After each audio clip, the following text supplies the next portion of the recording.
Hello everyone! Ito po ang simpleng paraan na ginagawa ko sa paghihiwalay ng egg yolk sa egg white. 4 na piraso lamang po ang ating kailangan dito.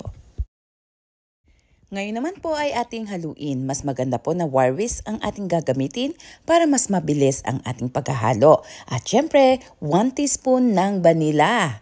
Pwede rin po tayong gumamit dito ng lemon or calamansi juice. At ipagpatuloy lamang po natin ang paghalo hanggang sa sumama na yung vanilla dito sa ating egg yolk.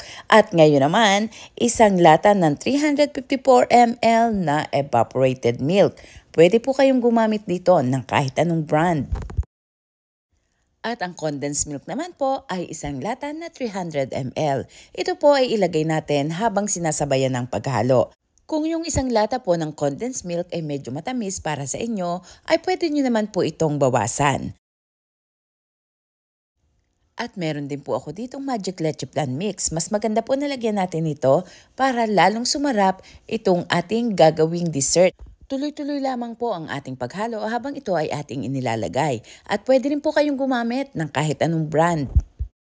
At para naman po mas maging firm ay gumamit din ako ng 25 grams na Mr. Hot Gulaman. Unflavored po ito at kulay puti. Haluin lamang po natin hanggang sa magsama-sama ang lahat ng ingredients. At habang tayo po ay naghahalo, mega love shoutout po sa inyong lahat na walang sawang nagmamahal sa Yudelmo's Kitchen. At dahil sa walang sawa niyong pagmamahal, mamamahagi po ang Yudelmo's Kitchen ng electric oven kapag tayo ay naka 270,000 subscribers.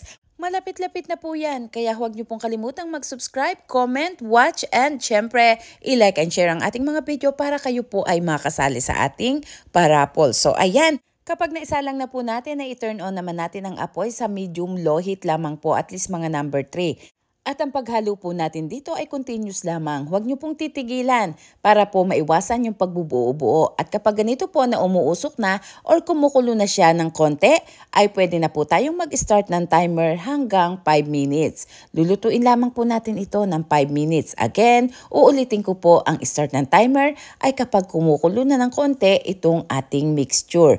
At ang apoy, medium low heat lamang po.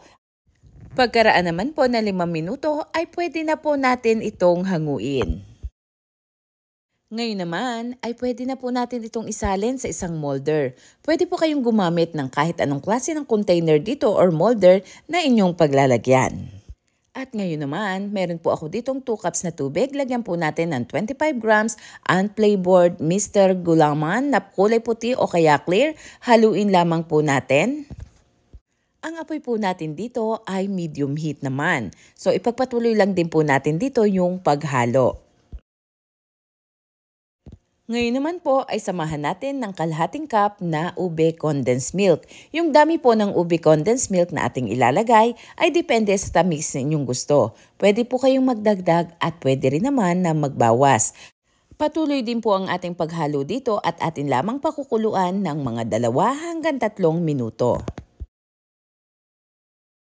After pong makuluan ng 2 to 3 minutes, ngayon naman ay isalin na po natin dito sa ibabaw naman nitong ating leche plan jelly. So ayan, atin lamang pong hihintayin na mag-set or pwede po nating palamigin ng mga 2 to 3 hours. Okay na po iyon. Kaya naman, after 2 to 3 hours ay ito na ang ating masarap na leche plan ube jelly. So iyan, ano pa hinihintay nyo ngayon darating na Pasko? Pwede nyo nang gawin ito. Kaya naman, maraming salamat pong muli sa inyong lahat. Bye-bye at mag-ingat po tayo.